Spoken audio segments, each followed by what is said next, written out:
qui fonderait notre identité, mais qui limiterait justement toute cette liberté qui fonderait notre culture occidentale.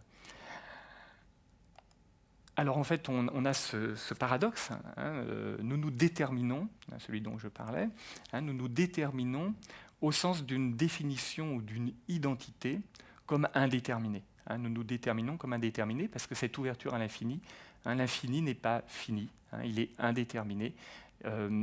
Il libère, mais on ne sait pas à quoi il nous libère, et c'est pour cela que j'ai associé donc cette libération aussi à un état de crise, c'est-à-dire d'instabilité, d'incertitude, quant à justement ce que nous sommes, qui nous sommes et où nous allons.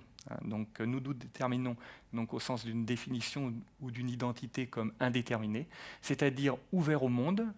Et donc, par rapport à cette ouverture au monde, on a aussi une ouverture donc, à l'histoire, donc l'espace du monde et le temps donc, futur de l'histoire, dont les Grecs sont aussi l'inventeur. Ils sont l'inventeur d'un rapport à l'histoire qui s'oppose à la mythologie qui répète le passé. Donc nous sommes ouverts au monde et à l'histoire comme infini, donc d'un futur à construire ou inventer comme progrès. Donc nous avons vu que cette libération venait d'une rupture, celle inaugurée par les Grecs de l'Antiquité, mais même si l'on a pu qualifier cette rupture de miracle, on parle d'un miracle grec, comme j'avais souligné dans le premier volet de ces conférences introductives, le miracle grec aujourd'hui, ce serait plutôt donc malheureusement donc la crise sans précédent que les Grecs rencontrent, et ce serait donc l'inverse d'un miracle, ce serait un effondrement grec. Mais il ne faut pas que cet effondrement donc grec nous fasse oublier donc ce miracle qui aurait été d'inaugurer donc notre propre identité donc culturelle européenne et occidentale au sens large. Donc le miracle grec, à l'origine de notre civilisation européenne ou occidentale, il vient bien donc d'une libération, d'une rupture. Mais ce que je voudrais souligner, c'est que cette modernité donc n'est pas née d'un coup à la manière d'Athéna, dont le mythe dit qu'elle était née donc toute armée en émergeant du cerveau de Zeus. Je voudrais prendre cette image qui fait écho donc au premier volet donc, de ces conférences, où on avait donc parlé du mythe le mythe qui fondait l'autochtonie athénienne. Et cette autochtonie, elle est le contraire de cette liberté dont je parle. Cette liberté, elle va dépasser justement cet attachement au territoire. Cette liberté donc, va être associée à la raison qui dépasse donc, le mythe, qui rompt avec le mythe. Mais cette raison, elle ne naît pas comme on peut le dire que dans le mythe, le fondement naît d'un coup, pour qu'il soit pur. Eh bien, la raison, elle ne naît pas d'un coup, de manière mythologique, elle ne naît pas d'un coup tout armée. Elle se, elle se crée donc progressivement. Et c'est cela qu'on va donc analyser ensemble, c'est que le Parthénon, d'une certaine manière, pourrait être représentatif de cette ambiguïté de la rupture grecque, qui invente la raison, mais qui garde un pied dans le mythe, c'est-à-dire dans l'autochtonie. Et le temple, on l'a vu avec l'acropole, c'est d'abord donc un lieu à investir, à sauvegarder, c'est d'abord un héritage, c'est on dirait au sens propre un lieu de mémoire, mais pas un lieu de mémoire au sens où on l'entendrait, c'était un lieu de mémoire comme du type du musée, disons, où on garde une distance par rapport à cette mémoire.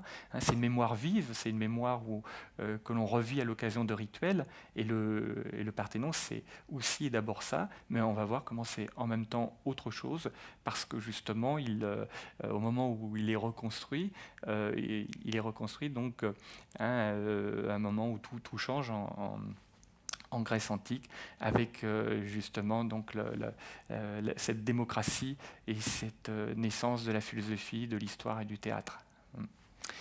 Donc, on passe. Alors oui, j'avais donc l'image avant de passer à notre panneau. Donc j'ai l'image de cette naissance donc d'Athéna toute armée. Du cerveau donc, de Zeus, donc on la voit là avec son bouclier, sans doute une lance.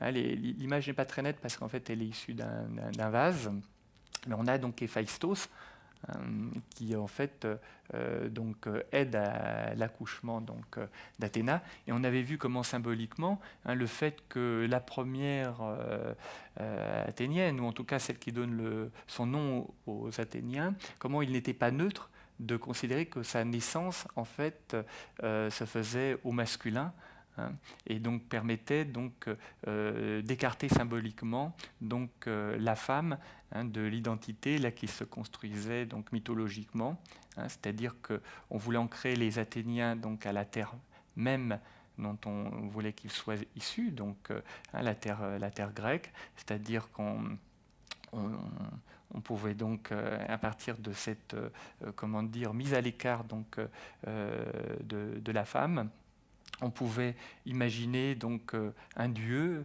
qui comme on l'a vu, là, qui serait le premier roi et qui serait lui-même, comme Athéna, sorti, alors là non pas du cerveau de Zeus, mais sorti de la terre même d'Athènes, mais il serait sorti comme ça aussi, complètement lié au territoire qui le déterminait, alors que effectivement, l'idée d'une origine moins mythologique peut toujours laisser penser que l'on n'est pas autochtone, mais que l'on a erré et qu'on peut errer encore.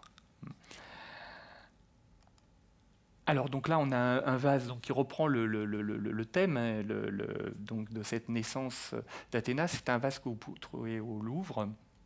Donc là, vous n'avez plus Héphaïstos qui aide Zeus à l'accouchement.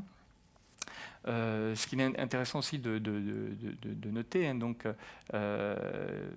par rapport à cette origine, dont reparlera d'ailleurs le Parthénon, on va le voir bientôt. Donc, dans cette origine mythologique de l'identité athénienne, là non pas au sens moderne mais au sens traditionnel, dans cette origine-là, Zeus, s'il en vient à accoucher d'Athéna, c'est parce qu'il a avalé sa mère pour s'approprier l'intelligence de cette femme qui serait la mère malgré tout d'Athéna, mais pas celle qui la met au monde. Cette mère d'Athéna représente l'intelligence, c'est la déesse Métis.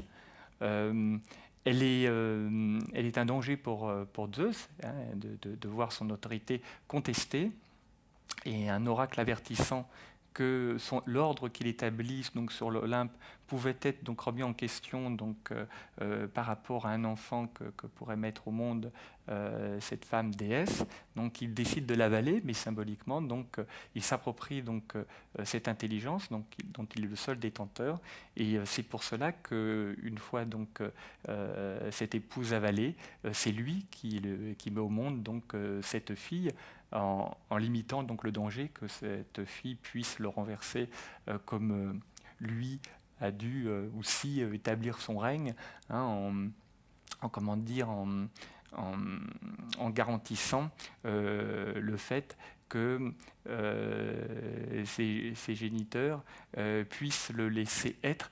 Il y a dans le mythe, tout un questionnement sur le pouvoir, et le fait qu'établir un pouvoir, c'est d'abord pour le fils de s'imposer, mais ensuite de ne pas être victime à son tour d'un renversement de pouvoir.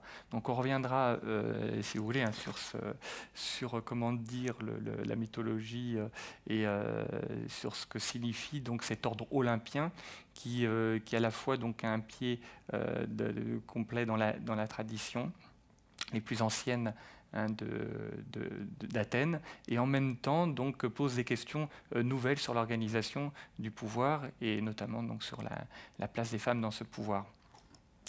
Alors on a ce panneau qui est encore une variation sur la naissance d'Athéna tout armée du cerveau de Zeus. Je rappelle que notre culture monde ne va pas émerger d'un coup de la Grèce antique, mais que justement, elle devra s'arracher progressivement à l'ordre du mythe, et peut-être que ce travail-là se fait déjà dans le mythe lui-même, avec cet ordre olympien dans le Parthénon sera l'illustration, la mise en scène et peut-être aussi en même temps donc le dépassement. Là, je vous avais donné en fait des citations donc d'un poète, par exemple Pindare, qui parle de cette naissance d'Athéna. Grâce à la hache de bronze de l'habile Héphaïstos, Athéna jaillit du sommet de la tête de son père dans un cri puissant. Le ciel et la terre maternelle, devant elle, frissonnèrent. Dans le mythe, le ciel et la terre sont confondus au sens où on n'a pas une distinction qui fera l'espace même abstrait du monde. On n'a pas une distinction entre donc, ce qui serait le monde des hommes et celui de la nature comme à part. Hein. On a un ordre continu en fait entre le ciel, la terre, les dieux et tous les vivants. La construction donc d'un espace qui sera celui du monde supposera qu'on établisse justement des séparations entre ces différents ordres, mais en même temps qu'on établisse donc une crise par rapport à la stabilité qu'on comptait établir en comment dire, perpétuant dans le mythe et dans des rites, donc l'idée d'une continuité, hein, et donc garantie là par l'ordre olympien.